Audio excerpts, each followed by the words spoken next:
राधे राधे प्यारे दोस्तों, welcome back to PR family vlog. कैसे हो आप? होप आप अच्छे होंगे, मैं भी अच्छी हूँ।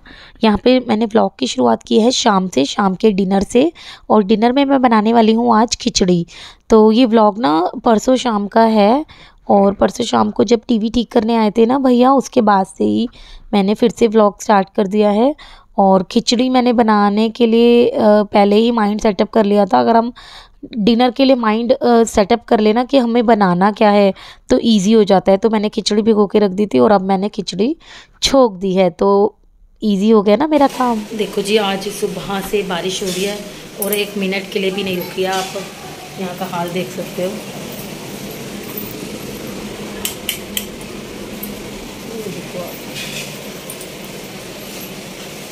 ये देखो, ये जो ग्रिल है ना, ये सारी ग्रिल ये बिल्कुल सुबह से सूखी नहीं है। इतनी बुरी तरह यहाँ पे बारिश है आज।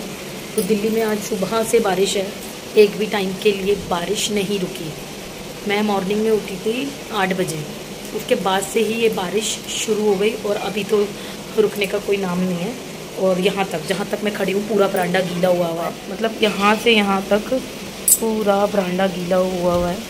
और बारिश की पता है आवाज़ नहीं आ रही, मतलब। और हवा बहुत ज़्यादा तेज़ चल रही है। देखो, आपको दिख ही रही होगी थोड़ी बहुत, तो अंधेरा हुआ बाकी हो रहा है। ये देखो, इतनी तेज़ बारिश है कि आज बिल्कुल नहीं रुकी बारिश। मुझे तो ऐसा लग रहा है जैसे जून जुलाई की बारिश। और हवा इतनी तेज़ है ना आज, बहुत ज़्यादा। ये देखो, आप पता चल रहा होगा आपको हवा। बारिश भी दिख गई भाई, दिख गई। तो बारिश भी बहुत ज़्यादा तेज़ है और बारिश, और अब बिल्कुल ठंड का मौसम आ चुका है, मस्त मस्त। तो जी बस, यहाँ पर मौसम बहुत ज़्यादा ठंडा हो रहा है आज, बहुत ही ज़्यादा। ये देखो, बच्चे खेल रहे हैं। अंदर आओ, अंदर आओ। बाहर कीचड़ हो रही है ना, गीला हो रहा है। और बाहर से मैं 2-3 बार सफाई कर चुकी हूँ, लेकिन फिर से वैसा ही हो जाता है। तो मैं अभी दोबारा करके आती हूँ। बार बार गीला हो रहा है बरांडा, गीले की वजह से। तो जी बिल्कुल ऐसा हो चुका है जैसे दिसंबर की ठंड होती है ना, नवंबर में आ जाती है ठंड। नवंबर के लास्ट में, दिवाली के बाद थोड़ी सी ठंड आ जाती है। मैं आपको तो सिखाने वाला हूँ, प्लीज अच्छे से समझ लेना।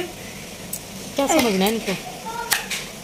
गाइस, ये तो आपको एक तलवार मैंने आपको पहले व्लॉग में दिखाई थी, बहुत पहले। हाँ, तो पहले आप ये दोनों लाने हैं। ये देखो, इसने ना इन सबको अलग अलग कर दिया। अब आप ये इसको ना बिल्कुल जोड़ के दिखाएगा। और मैं आपको मैशअप कर देता हूँ ताकि समझना है। पहले आपको ये दोनों पार्ट लेने हैं, इसको नीचे रखना है।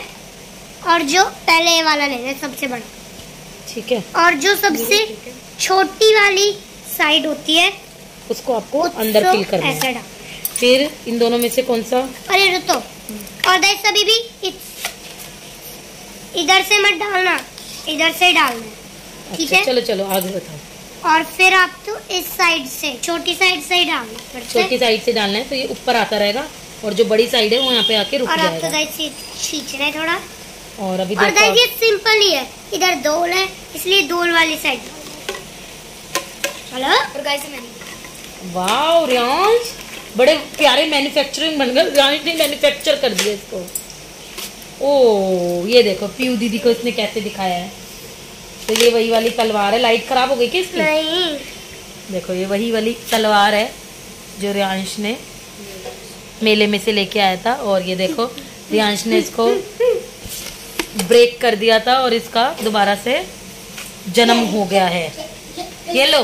वैसे पीयू को भी आता है ये जोड़ना, असेंबल करना इसको। चलो, आप बोलो कि कैसी लगी, आपको जरूर बताना। कैसी लगी आप तो जरूर बताना। रियांश की मस्ती आपने देख ही ली होगी। वो मतलब बहुत ज़्यादा ज़िद करने लगता है कि मेरा भी अलग से व्लॉगिंग का चैनल बनाओ। तो मैंने कहा बेटा अभी आप रहने दो, मम्मी को ही करने दो व्लॉगिंग। तो यहाँ पे ना हरे धनिया की चटनी मैंने बना दी है और कई बार मैंने आपके साथ शेयर किया। आप दोबारा मुझसे कहेंगे तो मैं ज़रूर शेयर करूँगी।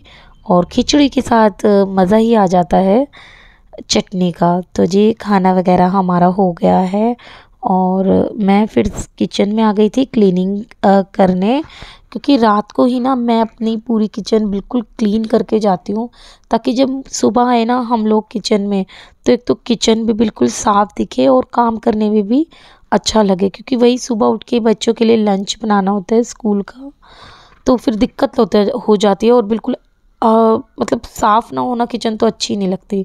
तो रात को जितनी ही देर हो जाए मैं अपने किचन के सारे काम निपटा कर ही जाती हूँ। और आजकल आपने देखा है कितनी ठंड हो गई है, मतलब मौसम ऐसा हो गया है कि मेरा मन कर रहा है मैं अपनी शॉल वगैरह निकाल लूँ, कंबल निकाल लूँ मतलब।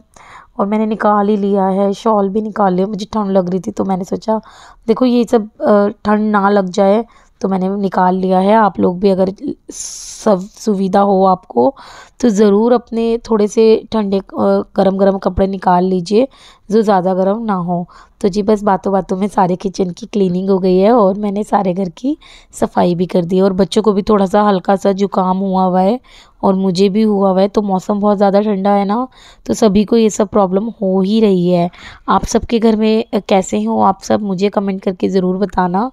और यहाँ पे रात का व्लॉग मैं यहीं पे ख़त्म करूँगी, फिर मैं आपको मिलती हूँ मॉर्निंग, संडे मॉर्निंग में। हाँ जी, तो बच्चों की कल छुट्टी है तो अभी बच्चे सोए नहीं हैं और बच्चे बहुत ज़्यादा मस्ती भी कर रहे थे, क्योंकि मेरे को जितनी देर हो जाती है ना तो बच्चे सोते नहीं हैं जब तक मैं नहीं आती हूँ। तो जी बहुत ज़्यादा ठंड हो रही है और मेरे ना काफ़ी सारे कपड़े पड़े हुए हैं। मैं बारिश रुकने का वेट कर रही हूँ, लेकिन मुझे ऐसा लग नहीं रहा है कि बारिश रुकेगी और अभी 1-2 दिन और आएगी बारिश। आप लोगों के यहाँ पर कैसा मौसम हो रहा है मुझे कमेंट करके ज़रूर बताना। ये बातों बातों में किचन की क्लीनिंग हो गई है और ढेर सारे बर्तन थे जो मैंने मांज के रख दिए हैं। चलिए मिलती हूँ मैं आपको मॉर्निंग वाले व्लॉग में। तो जी यहाँ पे ये मॉर्निंग हो गई है। मेरी ना सबसे पीछे बालकनी है और ये वाली बालकनी बहुत ज़्यादा गंदी हो गई क्योंकि बारिश और धूल मिट्टी बहुत ज़्यादा आती है यहाँ पर। वैसे मैंने कर्टन्स वगैरह लगाए हुए हैं बट आ ही जाती है और ये वाली बालकनी मैं बहुत कम यूज़ करती हूँ। तो जी बस मौसम बहुत ज़्यादा ख़राब हो रहा है तो मैंने ना मशीन भी लगा दी है, क्योंकि वही है ना फिर मौसम सैटरडे फ्राइडे को कम थी बारिश, सैटरडे और संडे को बिल्कुल भी बारिश नहीं रुकी है। सैटरडे को तो एक भी टाइम के लिए नहीं रुकी। अगर बारिश नहीं आ रही थी तो बौछार आ रही थी मतलब, लेकिन बिल्कुल भी बारिश नहीं रुकी। क्या हो रहा है? ये पता नहीं क्या होता है। कौन हो आप? मैं आपका बच्चा हूँ। ये क्या बनाई भाई आपने, हालत क्या बना रखी है अपनी? अरे मुझे बहुत सारी चोटें लग गई। आज छुट्टी है, संडे है ना, तो रियांश ऐसे ही मस्ती करता रहेगा सारा दिन और मुझे तंग करता रहेगा। बालकनी की सफाई मैंने कर दी है, कूलर को साइड कर दिया है क्योंकि कूलर की अभी कोई आवश्यकता नहीं है। तो जी यहाँ पे बस दिवाली की सफाई स्टार्ट कर दी है पीछे बालकनी से। इतने में बालकनी कर रही थी ना तो पीहू के पापा ने पंखा साफ़ करना स्टार्ट कर दिया है, क्योंकि पंखा काफ़ी ये वाला ही हमारा ज़्यादा यूज़ होता है ना, तो इस पर डस्ट आ ही जाती है। वैसे ज़्यादा नहीं गंदा हो रहा था, इतने पीहू के पापा ने सफाई वगैरह शुरू कर दी है और अब से हमने दिवाली की सफाई शुरू कर दी है, क्योंकि दिन बिल्कुल कम बचे हैं और हमें अभी जल्दी जल्दी पूरा घर साफ़ करना है और एक एक कमरा हम लोग लेंगे।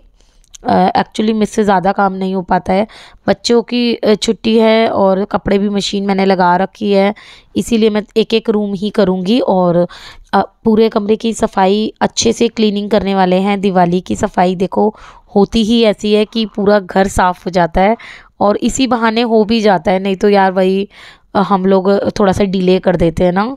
करते तो हैं हम सफाई, लेकिन डीप क्लीनिंग कभी कभी करते हैं।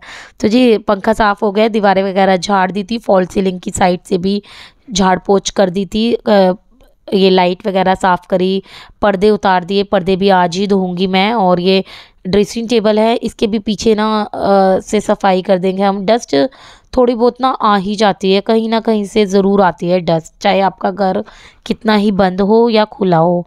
और ये स्विच से ना ये भी मैंने साफ़ कर दिए हैं और साथ साथ ना मैं झाड़ू लगाती जा रही हूँ, क्योंकि ये जो कूड़ा होता है ना ये बार बार उठाते रहो ना तो ही बेस्ट है, नहीं तो फिर आप ज़्यादा कूड़ा हो जाता है और ये रुए जैसा होता है ना, क्योंकि ये डस्ट ऐसी होती है। जो ये ड्रेसिंग टेबल के ऊपर ना रखा हुआ था सामान, मेरे ही बैंगल बॉक्स है काफ़ी सारे, तो वही ड्रेसिंग टेबल के ऊपर रखे हुए थे और ड्रेसिंग टेबल के पीछे से ना मैंने झाड़ू अच्छे से लगा दी है और पोछा वगैरह भी अच्छे से लगा दिया है।